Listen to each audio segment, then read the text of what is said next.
All right, this morning I want to ask a couple of questions. How many of you are tired? Be honest. You tired, right?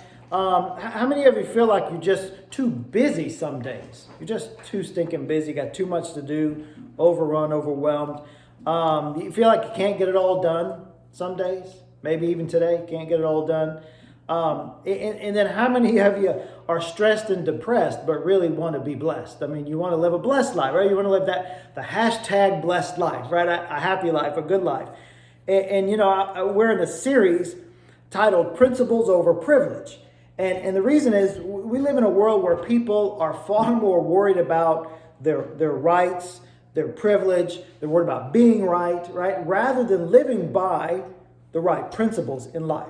So that's why this series is titled Principles Over Privilege. And today we're gonna learn that we all need to give it a rest. That's the principle for today, right? Give it a rest every once in a while. And the reason for giving it a rest one day out of the week is so that we can focus on renewing, on refreshing, on restoring ourselves on a regular basis. And so the fourth of the 10 commandments, as I already mentioned to the kids, says this. This is Exodus 20, verses 8 through 11. Exodus 20, verses 8 through 11. Remember to observe the Sabbath day by keeping it holy. You have 6 days each week for your ordinary work, but the seventh day is a Sabbath day of rest dedicated to the Lord your God. On that day, no one in your household may do any work. This includes you, your sons and daughters, your male and female servants, your livestock, and any foreigners living among you. For in 6 days the Lord made the heavens, the earth, the sea, and everything in them, but on the seventh day he rested. That is why the Lord blessed the Sabbath day and set it apart as holy. So the Sabbath day was intended to be a day of reconnecting with the Lord and reconnecting with your family and the people in your life. But even for the Israelite people, it became a burden. It became a day of just stress. And that's because over the years, the Jewish religious leaders began to add their own interpretations, their own ideas about what it meant to observe the Sabbath. You know, what did it mean? What did God mean when he said that? What can we do and not do? He said not to work. What does work mean? What does work look like? And so they developed 39 categories of work, right? And then under each of those 39 categories were a whole bunch of other things that you couldn't do on the Sabbath under each of those categories. And so then there began to be thousands of sub-rules to follow, even including how many steps you could take on the Sabbath and how many letters you could write. Now, when I say how many letters you could write, I don't mean like you're writing a letter to your mom. I don't mean that. I mean letters like A, B, C, D. How many letters of the alphabet you could write. It was that ridiculous. And so some other examples where you were not allowed to rescue somebody in distress. I mean, it was work to do so you couldn't do that. You weren't supposed to rescue an animal in distress, although people did. You couldn't spit on the ground because by spitting on the ground, you churned up the dirt, and that constituted plowing. And plowing was work, so you couldn't spit on the ground on the Sabbath. You couldn't tie a knot with 2 pieces of string. You could do something with 1 piece of string, but not 2 pieces of string, because now it became work to add a second string. You couldn't carry a whole orange, like a fruit orange, but you could carry half an orange. You could carry half, because I guess you could eat that or something. I don't really know. If you had a bug on you, you couldn't kill it, because that was work, right? So even if it bit you, to let it bite you, because that was work. It was that kind of thing. That kind of burden was put upon the people. That's the world that Jesus entered into when he walked on this planet, was a world where people were just being oppressed by all of these ridiculous rules. And so that's why the Pharisees, though, got so upset with Jesus when he said to the man at the pool that was needing to be healed. And he said, Jesus said, "What's the deal? How come you're still sitting here?" And the guy said, "I can't get in the pool fast enough. I don't have the ability to get into the pool, and somebody always beats me and they get the healing and I don't. And Jesus said what? He said, take up your mat and go home, you're healed. But that was the Sabbath. And the Pharisees were like, first of all, you can't heal somebody on the Sabbath. That's against God's law, according to their interpretation of it. And you certainly can't send the man to walk anywhere, because that's work too. So Jesus was messing with them all over the place. You remember that he healed the guy with leprosy, with the hand. You remember that? He healed him on the Sabbath. They were mad about that. They didn't like that because in their minds, you couldn't do those things on the Sabbath because that was work. So, we see a whole different thing coming about as Jesus walks in and begins to do that. In fact, Jesus said in Mark chapter 2, verse 27, he said the Sabbath was made to benefit people and not people to benefit the Sabbath, or the Sabbath was made for man, not man for the Sabbath. And so the idea there being that God has given us the Sabbath for our benefit. He's given us that day of rest for our benefit. We need this day to focus on the important relationships of our lives, to worship, to reflect. And so we're going to talk about 3 things that can help us implement observing the Sabbath on a weekly basis. And the first one is that on the Sabbath, we want to have a day to renew. And I'm talking here about to rest our minds and our bodies, to just rest, okay? And you guys know, based on the questions I asked right at the front, is that busyness is one of the problems in our day.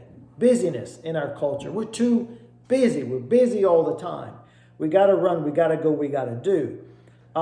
And some people are just so busy working, studying, playing sports, taking their kids to sports and activities and recreation. Sometimes just recreation in general. We get busy, busy, busy. And somebody identified busy, B-U-S-Y, as being under Satan's yoke. Kind of makes sense, doesn't it? If you're that busy, maybe you're in bondage to your busyness. And so, we're just constantly aware that there's more to do in a day than we can get done, it seems. We complain about our busy schedules and the fact that we don't have any time. Our identity is tied up in what we can accomplish in so many ways. We live to work, or at least we give the appearance that we live for our work. We often believe that if something's going to happen in the world, we have to make it happen. It's up to us. We gotta do it. And maybe in those phrases I just described you, right, or hit a nerve there about how your life goes sometimes. And so if so, then you may be losing the battle with busyness and not being able to really rest as you should. Now, this is not entirely our fault that we find ourselves in this predicament, because our culture has led to this, right? Throughout the history of our nation, a culture of busyness has developed. And so I want to see if you're familiar with these long-held beliefs that we have. People need to pull themselves up by their own bootstraps. You've heard that before, right? Idle hands are the devil's workshop. Yeah, sometimes playground, depending on who you're talking to. The early bird catches the... But what about the worm? He got up early too, didn't he? And he died. That's bad news right there. But those phrases go to show you that we have this idea that it's all about working hard, right? It's our value as believers in particular of hard work that's been perverted by the devil. That's the problem. See, the devil takes something good and he perverts it into something that's no longer any good. So a couple of examples of that. Take a concept of love. We understand love from a God perspective, but then the devil, he perverts that, and love becomes what we see sometimes in our culture that we know isn't what God intends. And then honesty. The devil perverts honesty by bringing us to a point of believing that we just need to be absolutely blunt and harsh in our dealings with other people because we're being honest. But in being honest, we're being hurtful, right? That's a perversion of God's principle there. And the devil does the same thing with our work ethic. We know that there's value in working hard, but the devil takes it to an extreme and makes us believe that we can never stop working. And so we get overwhelmed, we get burned out. And so, again, it's the idea that in our culture that if you'll just work hard, then everything is going to go your way. You'll have a great life. But you and I both know people who have worked hard their whole life and never got anywhere. They tried. They did it. Never seemed to have any rest. And then we have the phrase, no rest for the... Yeah, right? No rest for the wicked. And what we're saying is no rest for any of us. Got to keep on going. Got to keep working. Got to work hard. I read an article this week about this very trend, and it's called the Laziness Lie. And it's this idea that we've, as Americans, many of us have come to believe that we are at the heart lazy people. Now, you and I know that's not true, but there's kind of that element in there. And here's what it says. It says one of the major factors that caused the laziness lie to spread throughout the United States was the arrival of the Puritans. Now we like the Puritans. The Puritans brought, Christianity to the shores of America, and that's a good thing. But the Puritans had long believed that if a person was a hard worker, it was a sign that God had chosen them. And that hard work was believed to improve who you are as a person. And conversely, if a person couldn't focus on the task at hand or couldn't self-motivate, that was a sign that they had already been damned. They were cursed, right? That's how they thought. And that meant, of course, that there was no need to feel any sympathy for people who struggled or failed to meet their responsibilities. And so by lacking the drive to succeed, they were displaying to the world that God had not chosen them for heaven. And so when the Puritans came to colonial America, those ideas caught on and spread to other, even less pious, less religious colonists. And for many reasons, a belief system that judged and punished the lazy was about to become very popular and politically useful. And again, the devil took something good and then perverted it. People who are not Christians, not believers, and didn't understand the principle of hard work, but also the balance of rest, then took it to another extreme and pushed this idea that work. I don't know how many bosses you've worked for in your life. I've worked for a few. And I don't know how many of those bosses really inadvertently or whatever bought into this concept, right? But I've worked with bosses that didn't even really believe that people should get a break during the day. There really wasn't any need for that. Why do you need a break? You got to work. We got to push through, right? I had bosses that didn't have boundaries about what was work time and what wasn't, right? So 24/7, basically, you were on call. Without the ability to stop and turn it off and relax because you never knew when the next phone call was coming, right? I mean, some of you may have been in some, maybe some of you haven't, I'm sure, but some of you have, or you've seen it happen to your family members, that this idea that you gotta keep working, you gotta work past 5 to really show your value to the company. Those people who are working past 5, boy, they're dedicated. They're good people. You want to keep them. And then you berate the people who leave right at 5. Oh, she leaves right at 5 o'clock. Every boy, she's going to clock out right at 5. Or she's getting on out of here. Well, what's wrong with that? That's when she agreed to work until. Why we're berating her, right? So we gotta be careful, is what I'm saying with that mindset. The point here is that the biblical principle of a good, honest, hard day's work became perverted into the lie that in order to be healthy, wealthy, and wise, you need to get up early, work from sunup to sundown, and never take a break. So now, on average, we tend to work a ridiculous number of hours. We shuttle the kids around. We eat out because we don't have time to shop for groceries or cook. And we end up living like slaves to our schedules, which was not God's intent. It's not what he wants for us. It's not the best life that we can have. More is not always better. And in our American culture, we've bought into that more is better. If a little is good, more is better. So we always want more. Sometimes less really is more. In the midst of all our business, God says that we are to have a day of rest. And the word Sabbath in the Hebrew actually means rest. It means cessation from labor. Stop your working. And there's just, again, some people who think they have to work, study, or play all of the time. Ecclesiastes 10:15 says, a fool's work wearies him, for he doesn't even know how to go into a city. In other words, we can get so caught up and weary with our work that we don't even know what direction we're going in life. We don't even know how to get to where we're going.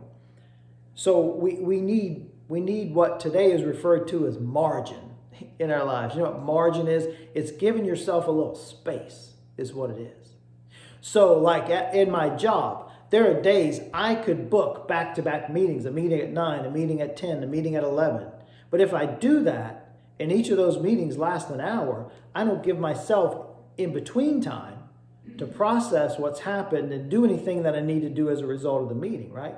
I've got to build in some margin. So maybe I schedule a meeting from 9 to 10, but then don't schedule a meeting at 10. Maybe I schedule the next one at 10:30 or even 11, so I give myself buffer some time. And that's one of the things we can do in life to help ourselves out, to give ourselves periods of rest. If we're staying tired physically, relationally, and spiritually all the time, then we're out of balance. When I was in my 20s, and going to college and working at a church, I was in that mode of feeling the need to impress everyone with my fantastic work ethic. I want you to know that I'm a hard worker. I'm working from sun up to sundown, working all the time. Don't have time. And I've told you stories about my friend there in Panama City when I was in that area. My friend Alice, who was like a second mom to me, she was the lady who gave me a key to her house. And her and her husband Craig gave me a bedroom to stay in on the weekends because I was the youth minister at their church, and they knew I needed to be able to come in on weekends and stay to do stuff with the youth, and so they gave me that room, and that's where I stayed on the weekends. Now Alice was a business owner.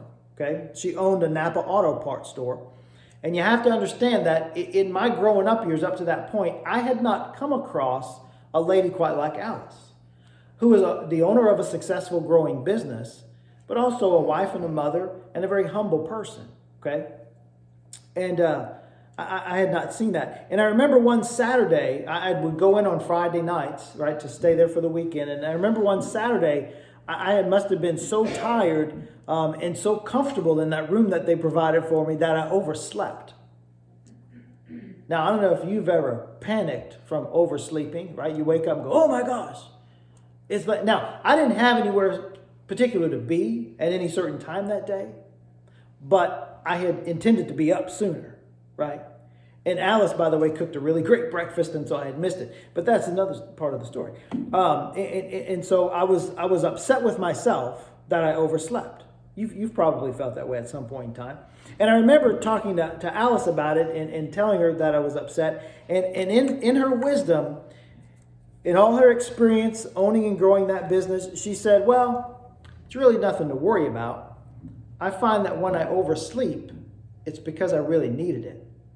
She said, you probably really needed the rest. Now, that's not what I expected a successful business person to say to me. I expected them to identify with the fact that I was upset with myself. Yeah, well, sometimes we do that. You should, we don't want to do that too much now. No, she said, you probably needed it, and it's okay. Wow, that was freeing for me, right? To hear that, to understand that I sometimes it's okay to sleep a little bit more. It's okay to take that nap in the afternoon sometimes. Not while you're getting paid, probably. That would probably be bad. But I'm just saying, Sunday afternoon in particular, you need a nap, take one. Don't feel bad about it, right? So why is it that we stay so busy? Why do we not stop to get the rest we need? There's a saying that goes, we rest to let our souls catch up with our bodies. That is a pretty good way to look at it. It's not a bad way to look at it anyway. Remember Genesis 2, 1, 2, and 3. Thus the heavens and the earth and all the host of them were finished. And on the seventh day God ended his work which he had done. And he rested on the seventh day from all his work which he had done. Then God blessed the seventh day and sanctified it, because in it he rested from all his work which God had created and made. That's from the New King James Version. Not only has God commanded that we rest, but he himself set the example that when he was finished with his work, he rested. Seventh day he rested. So, every 7 days we should have time for renewal. A second thing is that we should refresh. And refreshing is to refocus on our relationships. And our relationships, relationships are important. We know that. We talk about it all the time. There's two groups of people in particular to focus on your day, and that's your friends and your family, right? These are people that add to your life. These are people that bring love into your life. And so you should focus on them. More important than the job you have, the education you get, the car you drive, right? Your family is more important than any of those other things. Proverbs 17:17 says, a friend loves at all times and a brother is born for adversity. We know friends are good. It goes on to say, a friend is always loyal. Another version is, a friend is always loyal and a brother is born to help in time of need.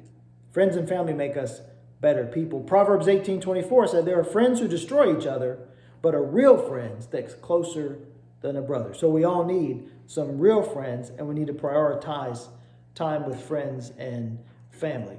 Then when we talk about family, I want to say that for a long time, I've encouraged people to go to their kids and their grandkids, ball games and band concerts and plays and stuff like that they're in, because that's a season of life.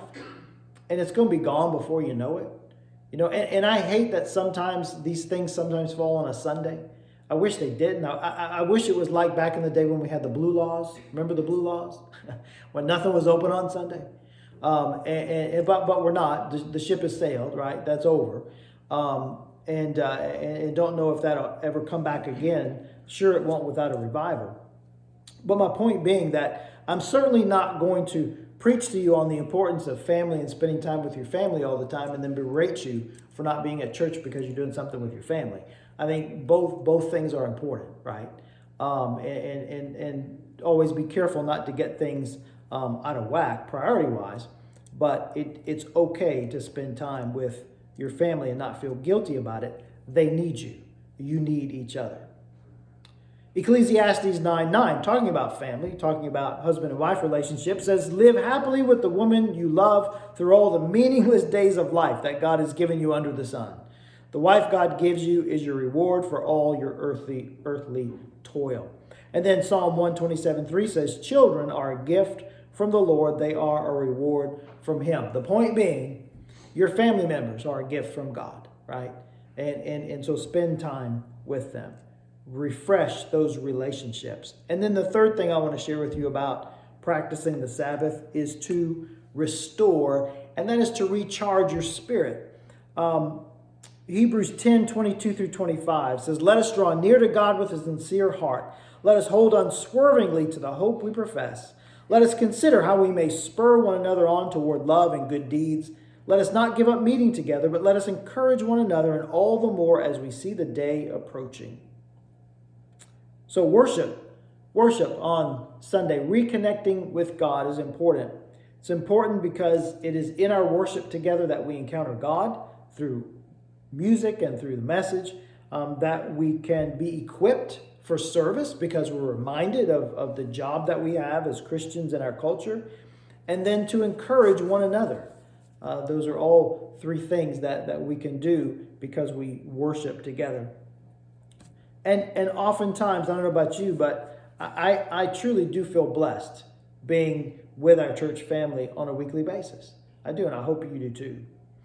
And sadly, in our culture, many people will take a day of rest, right? They'll take a day for relationships and recreation, but then neglect the most important need, which is reconnecting with God, so that their spirits can be recharged and they can resume following him throughout the week, throughout the issues and challenges of the week.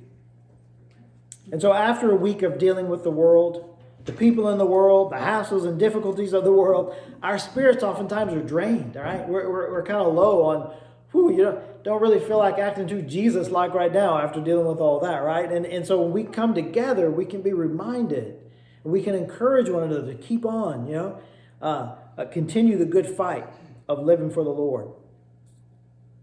So while a tragedy in our day is that for a lot of Americans, Sunday is just another day, it's even worse that it's not even a day to refresh, renew, and restore.